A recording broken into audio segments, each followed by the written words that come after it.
ଆକାଶବାଣୀ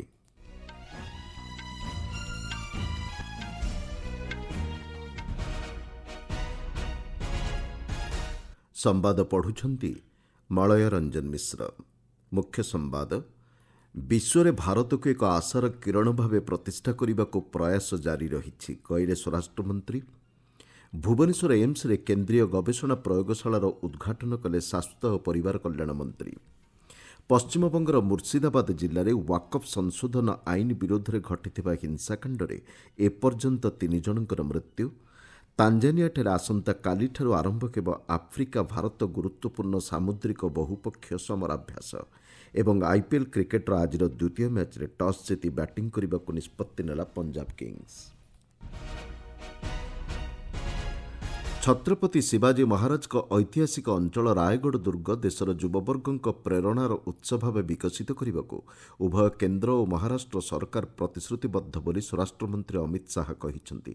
ମହାରାଷ୍ଟ୍ର ରାୟଗଡ଼ ଦୁର୍ଗରେ ଛତ୍ରପତି ଶିବାଜୀ ମହାରାଜଙ୍କ 345ତମ ପୁଣ୍ୟତିଥି ଅବସରରେ ଶ୍ରଦ୍ଧାଞ୍ଜଳି ଅର୍ପଣ କରି ଶ୍ରୀ ଶାହା ଏହା କହିଛନ୍ତି। ସପ୍ତମରୁ ଦ୍ୱାଦଶ ଶ୍ରେଣୀ ପର୍ଯ୍ୟନ୍ତ ପ୍ରତ୍ୟେକ ଛାତ୍ରଛାତ୍ରୀଙ୍କୁ ଅତି କମ୍ରେ ଥରେ ସେହି ପବିତ୍ର ସ୍ଥଳୀକୁ ଗସ୍ତ କରିବାକୁ ସ୍ୱରାଷ୍ଟ୍ରମନ୍ତ୍ରୀ ଅନୁରୋଧ କରିଛନ୍ତି। ଏହାଦ୍ୱାରା ସେମାନେ ଛତ୍ରପତି ଶିବାଜୀ ମହାରାଜଙ୍କ ପରମ୍ପରା ଏବଂ ଆଦର୍ଶ ସହିତ ଯୋଡ଼ି ହୋଇପାରିବେ। ସେ କହିଛନ୍ତି, ଶିବାଜୀ ମହାରାଜଙ୍କର ବାର୍ତ୍ତା ଥିଲା, ସ୍ୱରାଜ ପାଇଁ ଲଢ଼େଇ କେବେ ବି ବନ୍ଦ ହେବା ଉଚିତ ନୁହେଁ। ପ୍ରଧାନମନ୍ତ୍ରୀ ନରେନ୍ଦ୍ର ମୋଦିଙ୍କ ନେତୃତ୍ୱରେ କେନ୍ଦ୍ର ସରକାର ଶିବାଜୀ ମହାରାଜଙ୍କ ସ୍ୱପ୍ନକୁ ସାକାର କରିବା ପାଇଁ ପଦକ୍ଷେପ ଗ୍ରହଣ କରିଛନ୍ତି। ଭାରତକୁ ସମଗ୍ର ବିଶ୍ୱରେ ଏକ ଆଶାର କିରଣ ଭାବେ ପ୍ରତିଷ୍ଠା କରିବା ପାଇଁ ପ୍ରୟାସ ଜାରି ରହିଛି ବୋଲି ଶ୍ରୀ ଶାହା କହିଛନ୍ତି। उन्होंने कहा था, स्वराज की लड़ाई कभी रुकनी नहीं चाहिए, स्वधर्म के सम्मान की लड़ाई कभी रुकनी नहीं चाहिए, स्वभाषा को अमर बनाने की लड़ाई कभी रुकनी नहीं चाहिए। और मित्रों, आज मैं कह रहा हूं कि मोदी जी के नेतृत्व में वो लड़ाई बहुत गौरव के साथ आगे बढ़े, भारत को समग्र विश्व में गौरवमय स्थान पर प्रस्तापित करने का काम आज नरेंद्र मोदी जी करे। शिवाजी महाराज ने कहा था, काशी विश्वनाथ मंदिर का उद्धार करिए, सभी ज्योतिर्लिंगों तक पहुंचिए और सिंधु तक पहुंचिए। राम जन्मभूमि का उद्धार करने का काम भी नरेंद्र मोदी जी के शासनकाल में हुआ। ଭୁବନେଶ୍ୱର ଏମ୍ସଠାରେ ସ୍ୱାସ୍ଥ୍ୟ ଓ ପରିବାର କଲ୍ୟାଣ ମନ୍ତ୍ରୀ ଜଗତ ପ୍ରକାଶ ନଡ୍ଡା କେନ୍ଦ୍ରୀୟ ଗବେଷଣା ପ୍ରୟୋଗଶାଳାର ଉଦ୍ଘାଟନ କରିଛନ୍ତି। ଏହାସହ ବହୁମୁଖୀ ଗ୍ୟାଷ୍ଟ୍ରୋନୋମି ବ୍ଲକର ମଧ୍ୟ ଶ୍ରୀ ନଡ୍ଡା ଶିଳାନ୍ୟାସ କରିଛନ୍ତି। ଛାତ୍ରଛାତ୍ରୀ, ଚିକିତ୍ସକ, କର୍ମଚାରୀ ଏବଂ ସାଧାରଣ ଜନତାଙ୍କ ବର୍ଦ୍ଧିତ ଆବଶ୍ୟକତାକୁ ପୂରଣ କରିବା ଲକ୍ଷ୍ୟ ନେଇ ଏହି ପଦକ୍ଷେପ ଗ୍ରହଣ କରାଯାଇଥିବା ଜଣାପଡ଼ିଛି।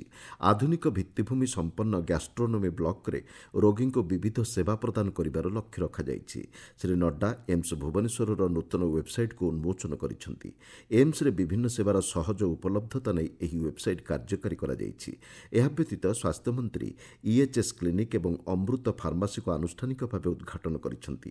ଏମ୍ସ ଭୁବନେଶ୍ୱରର କାର୍ଯ୍ୟନିର୍ବାହୀ ନିର୍ଦ୍ଦେଶକ ଡାକ୍ତର ଆଶୁତୋଷ ବିଶ୍ୱାସ କହିଛନ୍ତି, କେନ୍ଦ୍ରୀୟ ଗବେଷଣା ପ୍ରୟୋଗଶାଳା ଏମ୍ସ ଭୁବନେଶ୍ୱରର ଗବେଷଣା କ୍ଷମତାକୁ ଏକ ନୂତନ ଶିଖରକୁ ପହଞ୍ଚାଇବାର ସମ୍ଭାବନା ରହିଛି। ଡାକ୍ତର, ଗବେଷକ ଏବଂ ଛାତ୍ରଛାତ୍ରୀଙ୍କୁ ଅଭିନବ ସ୍ୱାସ୍ଥ୍ୟସେବା ପ୍ରଦାନ ଏବଂ ସୁଦୂରପ୍ରସାରୀ ଚିକିତ୍ସା ଗବେଷଣା କ୍ଷେତ୍ରକୁ ଏହା ସଶକ୍ତ କରିବ ବୋଲି ସେ ଆଶା ବ୍ୟକ୍ତ କରିଛନ୍ତି। ପଶ୍ଚିମବଙ୍ଗର ମୁର୍ସିଦାବାଦ ଜିଲ୍ଲାରେ ୱାକଫ୍ ସଂଶୋଧନ ଆଇନ ବିରୋଧରେ ଘଟିଥିବା ହିଂସାକାଣ୍ଡରେ ଏପର୍ଯ୍ୟନ୍ତ 3 ଜଣଙ୍କର ମୃତ୍ୟୁ ହୋଇଛି। ଜାଫରାବାଦ ଅଞ୍ଚଳରୁ 2 ଜଣ ବାପ ପୁଅଙ୍କ ମୃତ ଶରୀର ଉଦ୍ଧାର କରାଯାଇଥିବା ବେଳେ ମୁର୍ସିଦାବାଦ ମେଡିକାଲ କଲେଜ ହସ୍ପିଟାଲରେ ଚିକିତ୍ସାଧୀନ ଅବସ୍ଥାରେ ଅନ୍ୟ ଜଣଙ୍କର ମୃତ୍ୟୁ ହୋଇଛି। ଧୁନିଆ ଅଞ୍ଚଳରେ ଆଜି ଅପରାହ୍ନରେ ପୁଣି ଥରେ ହିଂସାତ୍ମକ ପରିସ୍ଥିତି ସୃଷ୍ଟି ହୋଇଥିଲା। ଏଥିରେ 2 ଜଣ ଆହତ ହୋଇଛନ୍ତି। ପରିସ୍ଥିତିକୁ ଦୃଷ୍ଟିରେ ରଖି ପଶ୍ଚିମବଙ୍ଗ ବିଧାନସଭା ବିରୋଧୀ ଦଳ ନେତା ଶୁଭେନ୍ଦୁ ଅଧିକାରୀ ରାଜ୍ୟରେ କେନ୍ଦ୍ରୀୟ ସୁରକ୍ଷା ବଳ ମୁତୟନ ନେଇ କୋଲକାତା ହାଇକୋର୍ଟରେ ଏକ ପିଟିସନ୍ ଦାଖଲ କରିଛନ୍ତି। ମୁଖ୍ୟମନ୍ତ୍ରୀ ମମତା ବାନାର୍ଜୀ ରାଜ୍ୟବାସୀଙ୍କୁ ଶାନ୍ତିଶୃଙ୍ଖଳା ରକ୍ଷା ପାଇଁ ଅନୁରୋଧ କରିଛନ୍ତି। ଧର୍ମ ଆଧାରରେ ହିଂସାକାଣ୍ଡଠାରୁ ଦୂରେଇ ରହିବାକୁ ସେ ଚେତାବନୀ ଦେଇଛନ୍ତି। ସାମାଜିକ ଗଣମାଧ୍ୟମ ପୋଷ୍ଟରେ ମୁଖ୍ୟମନ୍ତ୍ରୀ କହିଛନ୍ତି, ହିଂସାକାଣ୍ଡ ଘଟଣାରେ ଜଡ଼ିତ ଲୋକଙ୍କ ବିରୁଦ୍ଧରେ ଦୃଢ଼ କାର୍ଯ୍ୟାନୁଷ୍ଠାନ ଗ୍ରହଣ କରାଯିବ। ୱାକଫ୍ ସଂଶୋଧନ ଆଇନ ପଶ୍ଚିମବଙ୍ଗରେ ଲାଗୁ ହେବ ନାହିଁ ବୋଲି ସେ କହିଛନ୍ତି। ଅନ୍ୟପକ୍ଷରେ ବିଜେପି ରାଜ୍ୟ ଶାଖା ସଭାପତି ସୁକାନ୍ତ ମଜୁମଦାର କେନ୍ଦ୍ର ସରକାର ଏହି ଘଟଣାରେ ହସ୍ତକ୍ଷେପ କରିବାକୁ ଅନୁରୋଧ କରିଛନ୍ତି। ଏନେଇ ସେ ସ୍ୱରାଷ୍ଟ୍ରମନ୍ତ୍ରୀ ଅମିତ ଶାହାଙ୍କ ସହ ଆଲୋଚନା କରିଛନ୍ତି। ତେବେ ଜିଲ୍ଲାର ସୁତି, ଶମସେରଗଞ୍ଜ, ଜଲାଙ୍ଗି ଏବଂ ଲାଲଗୋଲା ଅଞ୍ଚଳରେ ପରିସ୍ଥିତି ନିୟନ୍ତ୍ରଣାଧୀନ ରହିଛି ବୋଲି ପୁଲିସ୍ ମହାନିର୍ଦ୍ଦେଶକ ରାଜୀବ କୁମାର କହିଛନ୍ତି। ସେହିସବୁ ଅଞ୍ଚଳରେ ଗତକାଲି ବ୍ୟାପକ ହିଂସାକାଣ୍ଡ ଘଟିଥିଲା। ଏହି ଘଟଣାରେ 118 ଜଣଙ୍କୁ ଗିରଫ କରାଯାଇଛି। ପରିସ୍ଥିତିକୁ ଦୃଷ୍ଟିରେ ରଖି ଭାରତୀୟ ନ୍ୟାୟ ସଂହିତାର 163 ଆଇନ ଲାଗୁ କରାଯାଇଛି ବୋଲି ସେ ସୂଚନା ଦେଇଛନ୍ତି। ଆପଣମାନେ ସମ୍ବାଦ ଶୁଣୁଛନ୍ତି ଆକାଶବାଣୀରୁ। ଆଫ୍ରିକା ଭାରତ ଗୁରୁତ୍ୱପୂର୍ଣ୍ଣ ସାମୁଦ୍ରିକ ବହୁପକ୍ଷୀୟ ସମରାଭ୍ୟାସ ଆସନ୍ତାକାଲିଠାରୁ ତାଞ୍ଜାନିଆଠାରେ ଆରମ୍ଭ ହେବ। 6 ଦିନ ଧରି ଚାଲିବାକୁ ଥିବା ଏହି ମିଳିତ ସମରାଭ୍ୟାସ ଆସନ୍ତା 18 ତାରିଖରେ ଶେଷ ହେବ। ଆଞ୍ଚଳିକ ସୁରକ୍ଷା ଏବଂ ସାମୁଦ୍ରିକ କ୍ଷେତ୍ରରେ ରହିଥିବା ଆହ୍ୱାନଗୁଡ଼ିକର ସହଯୋଗୀ ସମାଧାନକୁ ବିକଶିତ କରିବା ଏହି ମିଳିତ ସମରାଭ୍ୟାସର ମୁଖ୍ୟ ଉଦ୍ଦେଶ୍ୟ। ଏଥିରେ Comoros, Djibouti, Kenya, Madagascar, Mauritius, Mozambique, Seychelles ଏବଂ ଦକ୍ଷିଣ ଆଫ୍ରିକା ଅଂଶଗ୍ରହଣ କରୁଛନ୍ତି। ଭାରତୀୟ ନୌଜାହାଜ ଆଇଏନ୍ଏସ୍ ଚେନ୍ନାଇ, ଆଇଏନ୍ଏସ୍ କେଶରୀ ଏବଂ ଆଇଏନ୍ଏସ୍ ସୁନୟନା ଏହି ମିଳିତ ସମରାଭ୍ୟାସରେ ଯୋଗ ଦେଉଛନ୍ତି। ଆସନ୍ତାକାଲି ଏହି ମିଳିତ ସମରାଭ୍ୟାସର ଉଦ୍ଘାଟନ ହେବାକୁ ଥିବାବେଳେ 16ରୁ 18 ତାରିଖ ପର୍ଯ୍ୟନ୍ତ ସାମୁଦ୍ରିକ ପର୍ଯ୍ୟାୟରେ ଅଂଶଗ୍ରହଣକାରୀ ଦେଶମାନଙ୍କ ମଧ୍ୟରେ ନିରାପତ୍ତା ସଂକ୍ରାନ୍ତ ସହଯୋଗକୁ ସୁଦୃଢ଼ କରିବା ଉପରେ ଗୁରୁତ୍ୱ ପ୍ରଦାନ କରାଯିବ। ଆମେରିକା ଦ୍ୱାରା ନୂତନ ଶୁଳ୍କ ନୀତି ଲାଗୁ ହେବା କାରଣରୁ ବିଶ୍ୱ ଅର୍ଥନୀତିରେ ଅସ୍ଥିରତା ଦେଖାଦେଇଥିବା ସତ୍ତ୍ୱେ ଭାରତର ଅର୍ଥନୀତି ଶକ୍ତିଶାଳୀ ରହିଛି ବୋଲି ବିଜେପି କହିଛି। ନୂଆଦିଲ୍ଲୀଠାରେ ଗଣମାଧ୍ୟମକୁ ସମ୍ବୋଧନ କରି ବିଜେପି ମୁଖପାତ୍ର ସୟଦ ଜାଫର ଇସଲାମ କହିଛନ୍ତି, ଏହି ପରିସ୍ଥିତିର ଭାରତୀୟ ଅର୍ଥନୀତି ଉପରେ କମ୍ ପ୍ରଭାବ ରହିବ। ଭାରତର ଅର୍ଥନୀତି ଆତ୍ମନିର୍ଭରଶୀଳ ଏବଂ ଏହା ଦ୍ରୁତଗତିରେ ତ୍ୱରାନ୍ୱିତ ହେଉଛି। ପ୍ରଧାନମନ୍ତ୍ରୀ ନରେନ୍ଦ୍ର ମୋଦିଙ୍କ ନେତୃତ୍ୱାଧୀନ ସରକାର ନେଇଥିବା ନୀତିଗତ ନିଷ୍ପତ୍ତି ଭାରତର ଅର୍ଥନୀତିକୁ ସୁଦୃଢ଼ କରିବାରେ ସହାୟକ ହୋଇଛି। ପ୍ରଧାନମନ୍ତ୍ରୀ ଜନଧନ ଯୋଜନା ଏବଂ ମୁଦ୍ରା ଯୋଜନା ଉପରେ ମଧ୍ୟ ସେ ଏହି ଅବସରରେ ଆଲୋକପାତ କରିଥିଲେ। କ୍ଷୁଦ୍ର ବ୍ୟବସାୟ ଏବଂ ଉଦ୍ୟୋଗକୁ ସମର୍ଥନ କରିବାରେ ମୁଦ୍ରା ଯୋଜନା ଏକ ବିଶ୍ୱସ୍ତରୀୟ ମଡେଲରେ ପରିଣତ ହୋଇଛି ବୋଲି ସେ କହିଛନ୍ତି। सबसे पहले जनधन योजना आप शुरू किया, जिससे बैंकिंग सेक्टर से जो लोग नहीं जुड़े हुए थे उन लोगों को जोड़ा और आज तक 53 करोड़ लोग जुट चुके हैं उसमें। और ये 53 करोड़ में 66% जो है महिलाएं हैं और उन लोगों को जो है बैंकिंग सेक्टर से जोड़ा गया। और जब बैंकिंग सेक्टर से जुड़ गए लोग तो उसके बाद आदरणीय प्रधानमंत्री जी ने मुद्रा स्कीम का लॉन्च किया, जो 8 अप्रैल 2015 में 10 साल हो गए उसके, और स्कीम का जो फायदा है दुनिया के लिए एक टेम्पलेट बन चुका है। ରୋଜ୍ ଭ୍ୟାଲି ପୁଞ୍ଜି ଦୁର୍ନୀତି ମାମଲାରେ ପ୍ରଭାବିତ ଲୋକଙ୍କୁ ଅର୍ଥ ଫେରସ୍ତ ଲକ୍ଷ୍ୟ ନେଇ ଅର୍ଥ ରାଷ୍ଟ୍ରମନ୍ତ୍ରୀ ପଙ୍କଜ ଚୌଧୁରୀ ଆଜି ସମ୍ପତ୍ତି ନିଲାମ କମିଟିର ଅଧ୍ୟକ୍ଷ ଡକ୍ଟର ଡିକେ ସେଠ୍ଙ୍କୁ 515 କୋଟିରୁ ଅଧିକ ଟଙ୍କାର ଡିମାଣ୍ଡ ଡ୍ରାଫ୍ଟ ପ୍ରଦାନ କରିଛନ୍ତି। ଅର୍ଥ ମନ୍ତ୍ରଣାଳୟ ଦେଇଥିବା ସୂଚନା ଅନୁଯାୟୀ ଏହି ଅର୍ଥ ଦ୍ୱାରା ପ୍ରଭାବିତ 7.5 ଲକ୍ଷ ଲୋକଙ୍କୁ ସହାୟତା ପ୍ରଦାନ କରାଯାଇପାରିବ। ଏପର୍ଯ୍ୟନ୍ତ କମିଟି ନିକଟରେ 31 ଲକ୍ଷରୁ ଅଧିକ ଅର୍ଥ ଫେରସ୍ତ ନେଇ ଦାବି ଦାଖଲ ହୋଇଛି। ପଶ୍ଚିମବଙ୍ଗ, ଓଡ଼ିଶା, ଆସାମ ଏବଂ ତ୍ରିପୁରାରେ ପ୍ରବର୍ତ୍ତନ ନିର୍ଦ୍ଦେଶାଳୟ ଆର୍ଥିକ ହେରଫେର ମାମଲାରେ ରୋଜ୍ ଭ୍ୟାଲି ସଂସ୍ଥା ବିରୁଦ୍ଧରେ 5ଟି ପୃଥକ ମାମଲାର ତଦନ୍ତ କରୁଛି। ସ୍ୱତନ୍ତ୍ର ଅଦାଲତରେ ଏହି ମାମଲାଗୁଡ଼ିକ ଦାଖଲ ହୋଇସାରିଛି। ସୂଚନାଯୋଗ୍ୟ, ଜମି, ହୋଟେଲ ଶିଳ୍ପରୁ ଲାଭାଂଶ ଏବଂ ଉଚ୍ଚ ସୁଧ ପ୍ରଦାନ ପ୍ରତିଶ୍ରୁତି ଦେଇ ଏହି ସଂସ୍ଥା ଜନସାଧାରଣଙ୍କଠାରୁ 17,500 କୋଟିରୁ ଅଧିକ ଟଙ୍କା ଆଦାୟ କରିଥିଲା। ପାକିସ୍ତାନର ପଞ୍ଜାବ ପ୍ରଦେଶର ଶିକ୍ଷା ବିଭାଗରୁ 44,000 ଅଧିକ ପଦବୀକୁ ଉଚ୍ଛେଦ କରାଯାଇଛି। ସରକାରୀ ଶିକ୍ଷାନୁଷ୍ଠାନଗୁଡ଼ିକୁ ଘରୋଇ କ୍ଷେତ୍ରକୁ ପ୍ରଦାନ କରିବା ଲକ୍ଷ୍ୟ ନେଇ ଏହି ପଦକ୍ଷେପ ଗ୍ରହଣ କରାଯାଇଛି।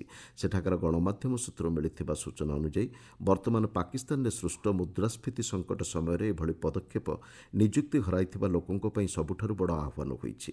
2018ରେ ଶେଷଥର ପାଇଁ ନିଯୁକ୍ତି ଅଭିଯାନ କରାଯାଇଥିଲା। ଏହା ପରଠାରୁ ପଞ୍ଜାବ ପ୍ରଦେଶର ସରକାରୀ ବିଦ୍ୟାଳୟଗୁଡ଼ିକରେ ଅତି କମ୍ରେ 1 ଲକ୍ଷ ଶିକ୍ଷକଙ୍କର ଅଭାବ ଦେଖାଦେଇଛି। ଆଇପିଏଲ୍ କ୍ରିକେଟର ଆଜିର ପ୍ରଥମ ମ୍ୟାଚ୍ ଜାରି ରହିଛି। ଟସ୍ ଜିତି Lucknow super Giants Gujarat ଟାଇଟନ୍ସକୁ batting କରିବାକୁ ଆମନ୍ତ୍ରଣ କରିଥିଲା।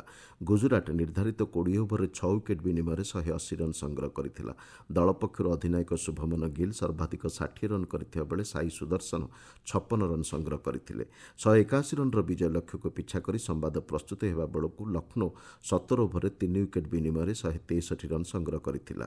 ଆଉ ଅଳ୍ପ ସମୟ ପରେ ଆଜିର ଦ୍ୱିତୀୟ ମ୍ୟାଚ୍ରେ ସନ୍ରାଇଜର୍ସ ହାଇଦ୍ରାବାଦ ଏବଂ ପଞ୍ଜାବ କିଙ୍ଗସ୍ ମଧ୍ୟରେ ମୁକାବିଲା ହେବ। ହାଇଦ୍ରାବାଦର ରାଜୀବ ଗାନ୍ଧୀ ଆନ୍ତର୍ଜାତିକ କ୍ରିକେଟ ଷ୍ଟାଡିୟମରେ ଖେଳାଯାଉଥିବା ଏହି ମ୍ୟାଚ୍ରେ ଟସ୍ ଜିତି ପଞ୍ଜାବ କିଙ୍ଗସ୍ ବ୍ୟାଟିଂ କରିବାକୁ ନିଷ୍ପତ୍ତି ନେଇଛି। Indian super league football title ହାସଲ ଲାଗି ଆଜି ମୋହନବାଗାନ ସୁପର ଜାୟାଣ୍ଟସ୍ ଏବଂ ବେଙ୍ଗାଲୁରୁ ଏଫ୍ସି ମଧ୍ୟରେ ମୁକାବିଲା ହେବ। କୋଲକାତାର ବିବେକାନନ୍ଦ ଯୁବଭାରତୀ କ୍ରୀଡ଼ାଙ୍ଗନଠାରେ ଏହି ମ୍ୟାଚ୍ ସନ୍ଧ୍ୟା 7:30ଟାରେ ଆରମ୍ଭ ହେବ। ମୁଖ୍ୟ ସମ୍ବାଦଗୁଡ଼ିକ ପୁଣି ଥରେ। ବିଶ୍ୱରେ ଭାରତକୁ ଏକ ଆଶାର କିରଣ ଭାବେ ପ୍ରତିଷ୍ଠା କରିବାକୁ ପ୍ରୟାସ ଜାରି ରହିଛି, କହିଲେ ସ୍ୱରାଷ୍ଟ୍ରମନ୍ତ୍ରୀ। ଭୁବନେଶ୍ୱର ଏମ୍ସରେ କେନ୍ଦ୍ରୀୟ ଗବେଷଣା ପ୍ରୟୋଗଶାଳାର ଉଦ୍ଘାଟନ କଲେ ସ୍ୱାସ୍ଥ୍ୟ ଓ ପରିବାର କଲ୍ୟାଣ ମନ୍ତ୍ରୀ। ପଶ୍ଚିମବଙ୍ଗର ମୁର୍ସିଦାବାଦ ଜିଲ୍ଲାରେ ୱାକଫ୍ ସଂଶୋଧନ ଆଇନ ବିରୋଧରେ ଘଟିଥିବା ହିଂସାକାଣ୍ଡରେ ଏପର୍ଯ୍ୟନ୍ତ 3 ଜଣଙ୍କର ମୃତ୍ୟୁ। ତାଞ୍ଜାନିଆଠାରେ ଆସନ୍ତାକାଲିଠାରୁ ଆରମ୍ଭ ହେବା ଆଫ୍ରିକା ଭାରତ ଗୁରୁତ୍ୱପୂର୍ଣ୍ଣ ସାମୁଦ୍ରିକ ବହୁପକ୍ଷୀୟ ସମରାଭ୍ୟାସ ଏବଂ ଆଇପିଏଲ୍ କ୍ରିକେଟର ଆଜିର ଦ୍ୱିତୀୟ ମ୍ୟାଚ୍ରେ ଟସ୍ ଜିତି ବ୍ୟାଟିଂ କରିବାକୁ ନିଷ୍ପତ୍ତି ନେଲା ପଞ୍ଜାବ କିଙ୍ଗସ୍। ସମ୍ବାଦ ଶେଷ ହେଲା।